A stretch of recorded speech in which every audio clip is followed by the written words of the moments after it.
Break ನಂತರ ಮತ್ತೆ ಸ್ವಾಗತ. ಕಾಂಗ್ರೆಸ್ ಸರ್ಕಾರದಲ್ಲಿ ಒಂದು ಕಡೆ ಪವರ್ ಶೇರಿಂಗ್ ನ ಫೈಟ್ ದೊಡ್ಡ ಮಟ್ಟದಲ್ಲಿ ನಡೀತಾ ಇದೆ, ಮತ್ತೊಂದು ಕಡೆ ಶಕ್ತಿ ಪ್ರದರ್ಶನ ಮಾಡೋದಕ್ಕೆ ಮುಂದಾಗಿದ್ದಾರೆ ಅಂತ ಗೊತ್ತಾಗ್ತಾ ಇದೆ. ನೋಡಿ, ಸಮಾವೇಶದ ಕೂಗು ರಾಜ್ಯದಲ್ಲಿ ಮತ್ತೆ ಮುನ್ನೆಲೆಗೆ ಬರ್ತಾ ಇದೆ.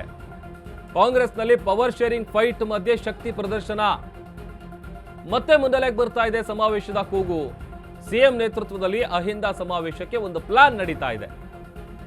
ಡಿಸಿಎಂ ಡಿಕೆ ಶಿವಕುಮಾರ್ ಬಣ ಕಟ್ಟಿ ಹಾಕೋದಕ್ಕೆ ಸಿಎಂ ಟೀಮ್ ರಣತಂತ್ರ ಹೆಣಿತಾ ಇದೆ. ಮೈಸೂರು ಅಥವಾ ಉತ್ತರ ಕರ್ನಾಟಕದಲ್ಲಿ ಒಂದು ಸಮಾವೇಶ ಮಾಡಬೇಕು, ಆ ಮೂಲಕ ಶಕ್ತಿ ಪ್ರದರ್ಶನ ಮಾಡಬೇಕು ಅನ್ನುವಂತ ಒಂದು ಪ್ಲಾನ್ ನಡೀತಾ ಇದೆ ಅಂತೇಳಿ ಗೊತ್ತಾಗ್ತಾ ಇದೆ. ಈಗ ಆಲ್ರೆಡಿ ಮುಖ್ಯಮಂತ್ರಿಗಳ ಬದಲಾವಣೆ ಆಗುತ್ತೆ, ಒಂದಷ್ಟು ಬದಲಾವಣೆ ಆಗುತ್ತೆ, ಕ್ರಾಂತಿ ಆಗುತ್ತೆ, ಮತ್ತೊಂದಾಗುತ್ತೆ ಅಂತೇಳಿ ರಾಜ್ಯ ರಾಜಕಾರಣದಲ್ಲಿ ಹಲವು ದಿನಗಳಿಂದ ದೊಡ್ಡ ಮಟ್ಟದಲ್ಲಿ ಚರ್ಚೆ ಆಗ್ತಾ ಇದೆ.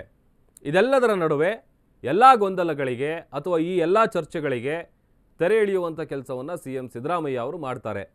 5 ವರ್ಷಗಳ ಕಾಲ ಸಿಎಂ ಆಗಿರ್ತೀನಿ, ನಾನೇ ಸಿಎಮ್ಮು, ಯಾವುದೇ ಕಾರಣಕ್ಕೂ ಕೂಡ ಕಾಂಗ್ರೆಸ್ ಸರ್ಕಾರ ಪತನ ಆಗಲ್ಲ, ಬಂಡೆ ರೀತಿ ಗಟ್ಟಿಯಾಗಿರುತ್ತೆ, ಪೂರ್ಣ ಪ್ರಮಾಣದ ಅಧಿಕಾರ ನಡೆಸ್ತೀನಿ ಅಂತೇಳಿ ಸಿಎಂ ಸಿದ್ದರಾಮಯ್ಯ ಹೇಳ್ತಾರೆ.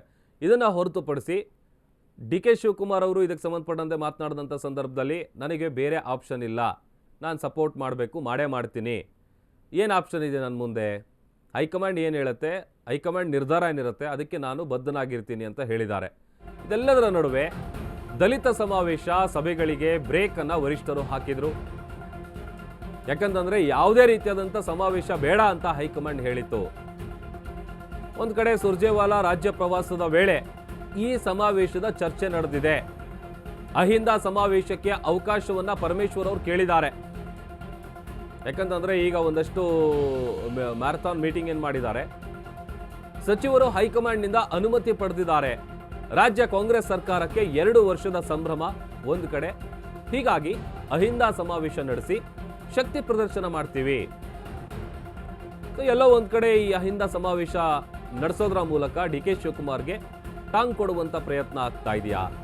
ದಲಿತ ಸಮಾವೇಶ ಸಭೆಗಳಿಗೆ ವರಿಷ್ಠರು ಬ್ರೇಕ್ ಹಾಕಿರ್ತಾರೆ, ಯಾವುದೇ ರೀತಿಯಾದಂಥ ಸಮಾವೇಶಗಳನ್ನು ಮಾಡುವಂಥದ್ದು ಬೇಡ ಅನ್ನುವಂಥ ನಿರ್ಧಾರಕ್ಕೆ ಬಂದಿದ್ರು. ಒಂದು ಕಡೆ ಈಗ ರಾಜ್ಯ ಕಾಂಗ್ರೆಸ್ ಉಸ್ತುವಾರಿ ರಣದೀಪ್ ಸಿಂಗ್ ಸುರ್ಜೇವಾಲಾ ಅವರು ಬೆಂಗಳೂರಿಗೆ ಬಂದಂಥ ಸಂದರ್ಭದಲ್ಲಿ ಮ್ಯಾರಥಾನ್ ಮೀಟಿಂಗನ್ನು ಮಾಡಿದ್ದಾರೆ, 1-to-1 ಚರ್ಚೆ ನಡೆಸಿದ್ದಾರೆ. ಏನು ಸಮಸ್ಯೆ ಇದೆ, ಏನು ಗೊಂದಲ ಇದೆ, ಆಮೇಲೆ ಒಂದಷ್ಟು ಮಹತ್ವದ ಮಾತುಕತೆಯನ್ನು ಮಾಡುವಂಥ ಕೆಲಸಗಳು ಕೂಡ ಆಗಿದೆ. ಸೊ ಸಚಿವರು ಈಗ ಅವರ ಬಳಿ ಪರ್ಮಿಷನ್ ಕೇಳಿದ್ದಾರೆ.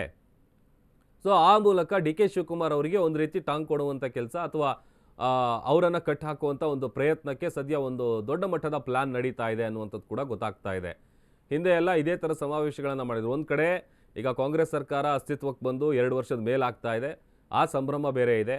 ಆಮೇಲೆ ಸಾಧನಾ ಸಮಾವೇಶವನ್ನು ಕೂಡ ಮಾಡಲಾಗಿತ್ತು. ಈಗ ಈ ದಲಿತ ಸಮಾವೇಶ ಮಾಡಬೇಕು ಅಂತೇಳಿ ಗೃಹ ಸಚಿವರು ಅನುಮತಿಯನ್ನು ಕೇಳಿದ್ದಾರೆ. ಹಾಗಾಗಿ ಇದಕ್ಕೆ ಸಂಬಂಧಪಟ್ಟಂಥ ಶಕ್ತಿ ಪ್ರದರ್ಶನಕ್ಕೆ ಪ್ಲಾನ್ ನಡೀತಾ ಇದೆ.